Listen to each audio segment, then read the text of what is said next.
آپ نے اپنی زندگی میں صحافت کا آغاز زندگی سے کیا، یعنی جو مجھے شہرت ملی وہ زندگی سے ملی۔ پاکستان سے بھی 2 سال بڑھے لیکن بڑے سمارٹ ہیں، ابھی تک پاکستان تو کمزور ہو گیا، پیٹ خراب ہو گیا، کبھی سر میں درد ہو گیا۔ پاکستان کو کون سی بیماری ہے آج؟ یہ پاکستان کی ایسی بیماری ہے، بیچتا کون ہے، وہ ٹکتے کیوں نہیں، اس کے پیچھے ہے کون؟ جن کے پاس طاقت ہوتی ہے وہی خلل ڈالتے ہیں نا۔ صدارتی نظام چاہیے، کبھی ہمیں پارلیمانی نظام چاہیے، کبھی فوجی حکومت چاہیے۔ یہ جو کبھی اور ہمیں ہیں، یہ کون کس کی بات؟ یہ ہم خود ہی ہیں، ہم کس کو ہم کہیں اب؟ نعوذ باللہ، ہم ان کا نام تو لے سکتے ہیں۔ ہاں نام لے سکتے ہیں، وہ شوقیہ ہوتی ہے۔ شوقیہ ہوتی ہے؟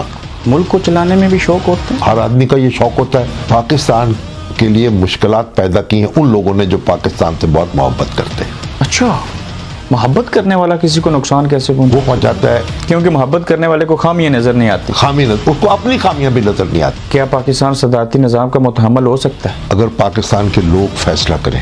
صوبائی